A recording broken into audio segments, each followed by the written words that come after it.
ଭାରତରେ ଇରାନର ସର୍ବୋଚ୍ଚ ନେତାଙ୍କ ପ୍ରତିନିଧି ଡକ୍ଟର ଅବଦୁଲ ମାଜିଦ ହାକିମ ଏଲାହିଙ୍କୁ ହରମୁଜ ପ୍ରଣାଳୀ ନିକଟରେ ଦୁଇଟି ଭାରତୀୟ ପତାକାଯୁକ୍ତ ତୈଳ ଟ୍ୟାଙ୍କର ଉପରେ ଆକ୍ରମଣ ବିଷୟରେ ପଚରାଯାଇଥିଲା।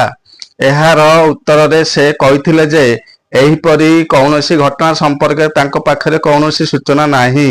ତଥାପି ସେ ଭାରତ ଏବଂ ଇରାନ ମଧ୍ୟରେ ସମ୍ପର୍କ ବହୁତ ଦୃଢ଼ ବୋଲି ଗୁରୁତ୍ୱାରୋପ କରିଥିଲେ ଏବଂ ଆଶା ପ୍ରକାଶ କରିଥିଲେ ଯେ ଯଦି କୌଣସି ସମସ୍ୟା ଉପୁଜେ ତେବେ ଆଲୋଚନା ମାଧ୍ୟମରେ ଏହାର ସମାଧାନ ହେବ।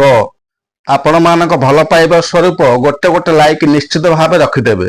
ଦୁଇ ରାଷ୍ଟ୍ର ମଧ୍ୟରେ ସହଯୋଗ ନିରନ୍ତର ବୃଦ୍ଧି ପାଉଛି। ସେ ଆହୁରି ଦୃଢ଼ ଭାବରେ କହିଥିଲେ ଯେ ଇରାନ ଯୁଦ୍ଧ ଚାହୁଁନାହିଁ ବରଂ ଶାନ୍ତି ଚାହୁଁଛି।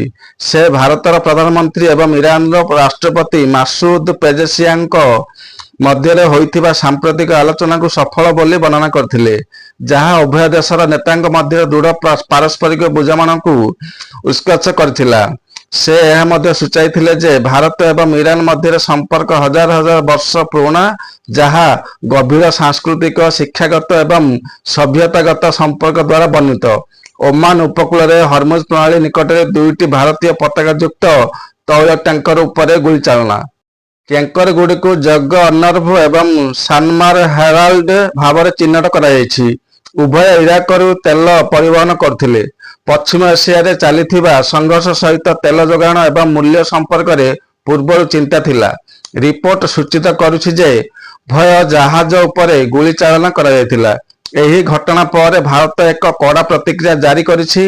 ବୈଦେଶିକ ବ୍ୟାପାର ମନ୍ତ୍ରଣାଳୟ ଏମ୍ଇଏ ଏହି ବିଷୟରେ ଏକ ଆନୁଷ୍ଠାନିକ ପ୍ରତିବାଦ ଜଣାଇବା ପାଇଁ ଭାରତରେ ଇରାନ ରାଷ୍ଟ୍ରଦୂତଙ୍କୁ ଡକାଯାଇଛି। ଇରାନ ରାଷ୍ଟ୍ରଦୂତ ଡକ୍ଟର ମହମ୍ମଦ ଫତାଲିଙ୍କୁ ଅଧିକାରୀଙ୍କ ସହ ଆଲୋଚନା କରିବା ପାଇଁ ବୈଦେଶିକ ବ୍ୟାପାର ମନ୍ତ୍ରଣାଳୟକୁ ଡକାଯାଇଥିଲା। ଏକ ବିବୃତିରେ ଏମ୍ଇଏ ବାଣିଜ୍ୟ ଜାହାଜ ଏବଂ ନାବିକମାନଙ୍କ ସୁରକ୍ଷା ଏବଂ ସୁରକ୍ଷା ପ୍ରତି ଭାରତ କେତେ ଗୁରୁତ୍ୱ ଦେଉଛି ତାହା ଉପରେ ଗୁରୁତ୍ୱାରୋପ କରିଛି।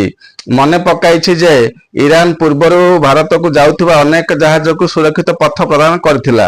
ବାଣିଜ୍ୟ ଜାହାଜ ଉପରେ ଗୁଳିଚାଳନା ସହିତ ଜଡ଼ିତ ଏହି ଗମ୍ଭୀର ଘଟଣା ପରେ ଗଭୀର ଚିନ୍ତାକୁ ଦୋହରାଇ ବୈଦେଶିକ ସଚିବ ରାଷ୍ଟ୍ରଦୂତଙ୍କୁ ଭାରତରେ ଦୃଷ୍ଟିକୋଣ ଇରାନ କର୍ତ୍ତୃପକ୍ଷଙ୍କୁ ଜଣାଇବା ଏବଂ ହରମୁଜ ପ୍ରଣାଳୀକୁ ଭାରତକୁ ଯାତ୍ରା କରୁଥିବା ଜାହାଜଗୁଡ଼ିକର ଗତିବିଧିକୁ ସହଜ କରିବା ପାଇଁ ପ୍ରତିକ୍ରିୟାକୁ ତୁରନ୍ତ ପୁନଃ ଆରମ୍ଭ କରିବା ନିଶ୍ଚିତ କରିବାକୁ ଅନୁରୋଧ କରିଛନ୍ତି।